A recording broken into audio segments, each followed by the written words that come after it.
And third, insight into how much has changed in how scientists have imagined and administered themselves as a collective greater than the sum of its individual members.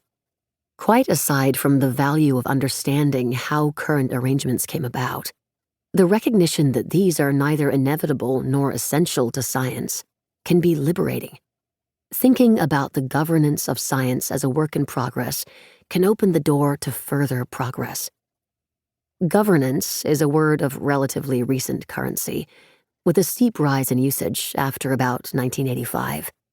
It's usually associated with corporations, nation-states, and intergovernmental organizations like the World Bank. To apply the word to science, especially the science of past centuries, stretches its present meaning. So let me clarify from the outset how I will use this term.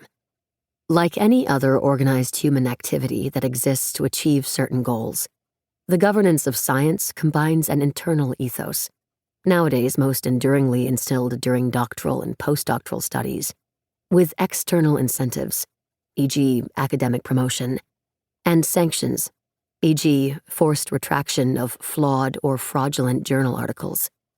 Like other professions, such as law and medicine, science jealously defends its autonomy against interference from public opinion, economic pressures, and political agendas, ever more difficult in modern democracies where most research is publicly funded in the name of public welfare.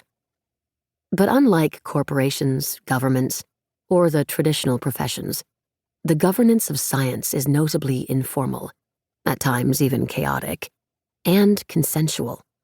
The institutions that control their incentives and enforce their sanctions, such as universities, journals, funders, and disciplinary societies, are decentralized and only loosely coordinated, if at all. Different institutions, for example, tenure committees and journal editors, can and do tug in different directions, as do the commercial firms and governments that also employ scientists. The ways in which governments paying for research intervene also vary widely, from U.S. Senator William Proxmire's Golden Fleece Award skewering the most ludicrous research financed at taxpayer expense, to the United Kingdom's emphasis on demonstrable societal impact, to the South African government's use of cash bonuses keyed to the number of articles published in international journals. No official mission statements, intergovernmental treaties, boards of governors, or certified regulations rule world science. In the absence of such visible external mechanisms, the burden of forging and sustaining shared goals and standards shifts to an even murkier internal ethos, which is taught more by example and moralizing anecdotes of good conduct rewarded and bad conduct punished than by codified rules. What counts as good or bad science differs from discipline to discipline, or among research groups in the same discipline. Only recently, and usually in the aftermath of scandal, have some fields attempted to articulate and devise ways of enforcing the values of what has now come to be called research integrity. Almost none of the current values that constitute this ethos, such as originality, open publication, or replicability of results, was always a recognized norm, and new norms, for example, sharing data in public archives, are still being debated.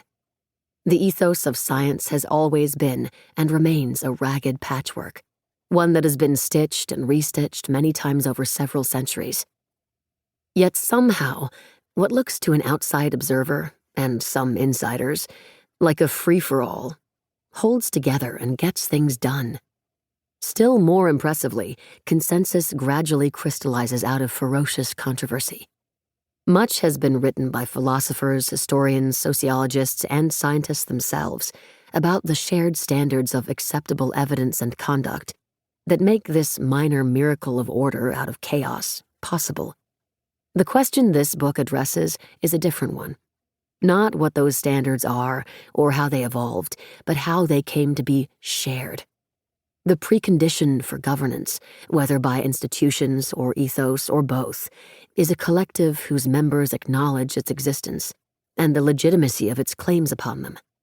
Subjects of a kingdom, citizens of a nation, even the dispersed followers of a religion incarnate their collectives in territory, grandiose architecture, solemn